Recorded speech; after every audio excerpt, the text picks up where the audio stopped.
ఇప్పుడు మీరు ఎంతో కష్టపడతారు. ఒక సిట్యుయేషన్‌కి ఒక డైరెక్టర్ చెప్పిన సిట్యుయేషన్‌కి సినిమాలో ఒక అద్భుతమైన సాంగ్ రాస్తారు. ఆ సాంగ్‌కి మీరు అబ్బా! ఇది చాలా కాలం తర్వాత ఒక అద్భుతమైన పాట రాశానన్న ఒక ఫీల్ మీలో ఉంటుంది. అవును సార్. బట్ వేరేయాజ్ సినిమా రిలీజ్ అయ్యి, సినిమా ఫ్లాప్ అయినా, లేదంటే ఆ పాటకి అసలు గుర్తింపే రానప్పుడు ఒక రచయిత ఎలాంటి మదన పడతాడు? సార్ నిజానికి మీ కెరియర్‌లో అలాంటి సందర్భాలు నేను రాసిన పాటల్లో అటువంటి సందర్భాలు నాకు బాగా నేను అద్భుతంగా ఈశ్వరుడి దయ వల్ల కుదిరింది అనుకున్న పాట, దానికి అంత గుర్తింపు రాలేదని నేను బాధపడ్డ పాట చాలా సందర్భాల్లో అలా ఉంటుంది సార్. అంటే మనం అరే చాలా ఇంకా మనం అప్పుడు కూడా మనం ఏమనుకుంటామంటే సార్, మనం ప్రజల అభిరుచికి ఇంకా చాలా దగ్గర అవ్వాలన్నటువంటి దాన్ని పాజిటివ్గా తీసుకుంటాం. కానీ అనిపిస్తుంది అరే ఇలాంటి పాట కొంచెం ఎక్కితే కదా ఇన్స్పిరేషన్ ఉంటుంది అనేది. చాలా మదనం సార్ అది నిజానికి. అంటే మనకు వచ్చిన ప్రశంసలు వేలు కలిపినా కానీ ఆ మదనానికి సమానం కావు సార్. ఆ ఒక్క మదనానికి సమానం కావు.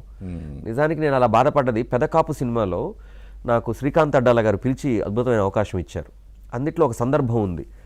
యాక్చువల్ అది శాస్త్రి గారు రాయాల్సిన సందర్భం. ఆయనే చెప్పారు నాకు ఈ మాట. శాస్త్రి గారు రాయాల్సిన సందర్భం, ఆయన లేరు. సో కాబట్టి ఈ ప్రయత్నం నేను నీతో చేయాలనుకుంటున్నాను అనేటప్పటికి అదొక గౌరవంగా, అదొక బాధ్యతగా తీసుకొని నేను అందుట్లో ఒక జాతర సందర్భంలో పాట వస్తుంది సార్. అందుట్లో ఎలా రాయటం కుదిరిందనంటే, పసుపంటిన కత్తికి కూడా పదునెప్పుడు చివరకు ఎరుపే అని రాశాను. రాస్తూ వెనకటి కథ ఏటికి నేర్పాల, ఏడుపు వ్యధ గొంతుకు చెప్పాల, చనుబాలకు అంచున చేసిన గాయపు రాతలు చరితలు చదవాల అని రాసున్నాను నేను. చాలా అంటే రేపు మనం ఎవరికి ఏమందిస్తున్నాం అనేది చెప్పడానికి మన ముందు రాసిన కవుల తాలూకు ఏదైతే ఆ గౌరవాన్ని కొనసాగించడానికి అన్నట్టు చాలా మదనపడి రాసి ఉన్నాను సార్ నేను ఆ పాటని. అంటే ప్రతి సందర్భంలోనూ మన ప్రయత్నం అలాగే ఉంటుంది సార్. కానీ ఒక ప్రయత్నం చాలా బాగా కుదిరింది అనేది రాకపోవటం అనేది నిజానికి ఆ పాటకి ఇంకా రావాల్సినంత గౌరవం రాలేదని నేను ఎప్పుడు భావించాను సార్. ఆ పాట నిజానికి సాహిత్య విలువల గురించి కాదు సార్. మీరు ఇందాక అన్నారే సమాజానికి చెప్పాల్సిన ఒక మాట అని, అలా సమాజానికి చెప్పాల్సిన మాటకి అది చేరువవ్వలేదనేటువంటి భావన మాత్రం నాకు ఎప్పుడు ఉండింది సార్. ఆ పాట ఇంకా బాగా వెళ్ళుండొచ్చేమో. చాలా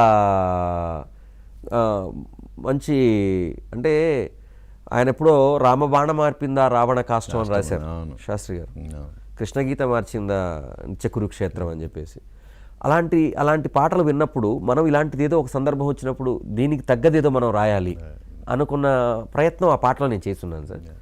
బట్ అది కుదరలేదు. ఈశ్వరుడి దయ వల్ల దానికి రావాల్సినంతటువంటి గుర్తింపు రాలేదనేది నా భావన.